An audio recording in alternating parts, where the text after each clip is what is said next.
Welcome students. आज का question है draw the cis and trans structure of hex two ene which isomer will have higher boiling point and why. तो question में बोला गया है कि हमें स्ट्रक्चर बनाने हैं सिस एंड ट्रांस स्ट्रक्चर्स किसके हेक्स टू इन के, एंड देन हमें बताना है कि किसका बॉइलिंग पॉइंट जो है वो ज़्यादा होगा और क्यों होगा। तो सबसे पहले हम क्या करते हैं, इसमें जो नॉर्मल हेक्स टू इन है हम उसका स्ट्रक्चर बना देते हैं, देन उसके बाद हम सिस एंड ट्रांस का ड्रॉ करेंगे। ठीक है, तो नॉर्मल कैसे बनेगा आपका हेक्स टू इन,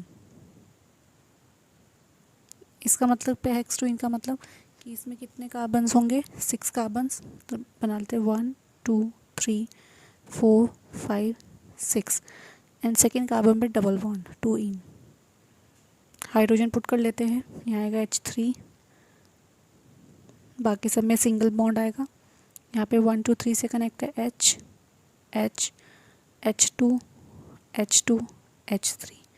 ये हमारा है सिंपल स्ट्रक्चर। अब हम बनाएंगे सिस एंड ट्रांस स्ट्रक्चर। ओके, अब देखो सबसे पहले पता होना चाहिए कि सिस हेक्स टू इन जब हम बनाएंगे तो कैसे बनेगा। सिस में क्या होता है, जो हमारे ग्रुप्स होते हैं वो हमारे एक सेम साइड पे होते हैं, और ट्रांस में जो हमारे ग्रुप्स होते हैं वो क्या होते हैं, अपोजिट साइड्स पे होते हैं। अपोजिट साइड्स पे होते हैं तो ड्रॉ कर लेते हैं। देखो यहाँ पे आएगा डबल बॉन्ड, ओके, यहाँ है CH3, ये एक H नीचे। सिस का बना रहे हैं तो ग्रुप्स हमें सेम साइड रखने हैं, तो ये H मैं यहाँ रखूँगी और बाकी ये जो चेन है ये ऊपर आ जाएगी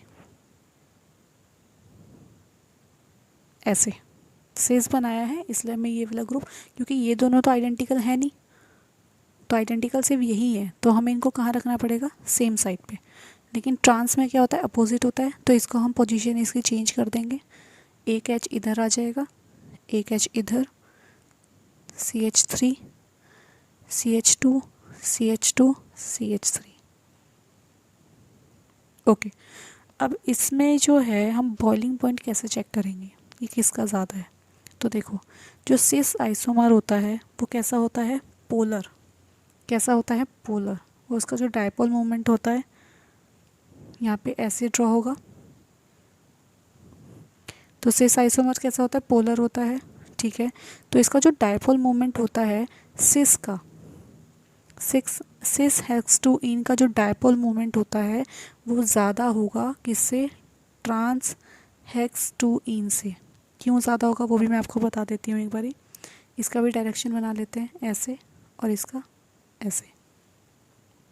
तो देखो सिस में क्या होगा, जब ये सेम साइड आ रहा है और पोलर है तो इसका जो डायपोल मोमेंट होता है, डायपोल होता है जो, वो क्या हो जाता है, ऐड हो जाते हैं, तो इसका डायपोल मोमेंट बन जाता है। लेकिन ट्रांस में क्या होता है, जब ये अपोजिट साइड होते हैं, अगर यहाँ पे CH3 है और यहाँ भी अगर CH3 होता तो डायपोल मोमेंट क्या हो जाता है, ज़ीरो हो जाता है, क्योंकि ये क्या होते हैं, सेम होता है और अपोजिट साइड में, तो वो दोनों एक दूसरे को कैंसिल कर देते हैं।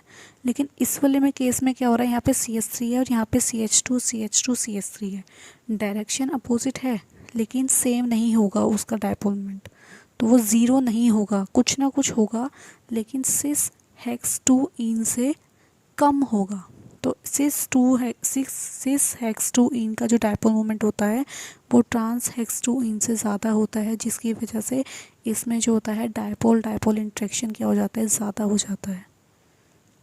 डायपोल इंट्रैक्शन क्या हो जाता है, ज़्यादा हो जाता है, स्ट्रॉन्ग हो जाता है, स्ट्रॉन्गर डायपोल इंट्रैक्शन, और जिसकी वजह से सिस हेक्स टू इन का जो बॉइलिंग पॉइंट है वो ट्रांस हेक्स टू इन से क्या हो जाता है, ज़्यादा होगा।